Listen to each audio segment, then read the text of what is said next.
যারা শুধু ক্ষমতায় থাকার জন্য এভাবে নির্বিচারে খুন করেছে, নিজের দেশের মানুষকে, জনগণকে এভাবে গণহত্যা ঘটিয়েছে, তারা যদি এই দেশটাকে নিজের দেশ মনে করতো, এই মানুষগুলোকে নিজের দেশের মানুষ মনে করতো, তাহলে ক্ষমতায় টিকে থাকার জন্য এভাবে নির্বিচারে খুন করতে পারতো না।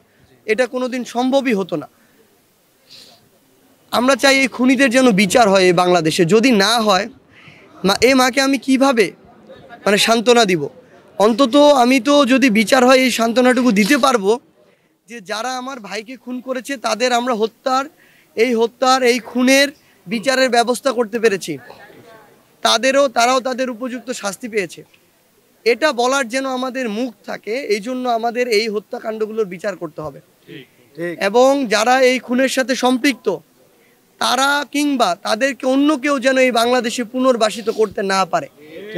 যদি পারে, আমি আপনাদেরকে বলে যাই, এই শহীদ পরিবার কিংবা এই আমার রক্তাক্ত আহত যোদ্ধাদের রক্তের সাথে শুধু বেইমানি না, বরং আমার এই শহীদ পরিবার এবং যারা আহত যোদ্ধা রয়েছেন তাদেরকে আবার নতুন করে এসে তাদেরকে, যারা এখনো বেঁচে আছেন, তাদেরকে মারার পরিকল্পনা করবে ওই খুনিরা। কারণ ওই খুনিরা এই বীরদেরকে ভয় পেত বলেই তাদের বুকে বুলেট চালাতে পেরেছে, তাদের মাথায় বুলেট চালাতে পেরেছে। আমার এখানে অনেক নবজাতক ভাই বোন রয়েছে যাদের জন্মের পূর্বে, যারা মায়ের গর্ভে ছিল, সেই অবস্থায় তাদেরকে খুন করা হয়েছে। তারা পৃথিবীতে আসার পর তাদের বাবার যে চেহারাটা, সেই চেহারাটা দেখে নাই। তো এই খুনিদের যতদিন না বিচার হচ্ছে, ততদিন আমরা আমাদের জায়গা থেকে যা করা দরকার, যেভাবে করা দরকার, আমরা আমাদের জায়গা থেকে করব।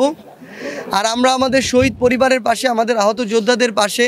আমাদের এখন গুছিয়ে নিতে একটু সময় লাগছে, আমরা আমাদের সীমাবদ্ধতা স্বীকার করতে কোনো সমস্যা নেই, কিন্তু জাস্ট আমাদের প্রসেসটা ভেরিফিকেশন শেষ হলে, গুছিয়ে নিলেই তাদের জন্য আজীবন, তারা যতদিন আছে, যেভাবে সহযোগিতা করা দরকার আমরা আমাদের ফাউন্ডেশন থেকে, জুলাই শহীদ স্মৃতি ফাউন্ডেশন বলি, বৈষম্য বিরোধী ছাত্র আন্দোলন বলি, আমাদের পক্ষ থেকে আমরা সর্বোচ্চ চেষ্টা করব তাদেরকে সহযোগিতা করার জন্য।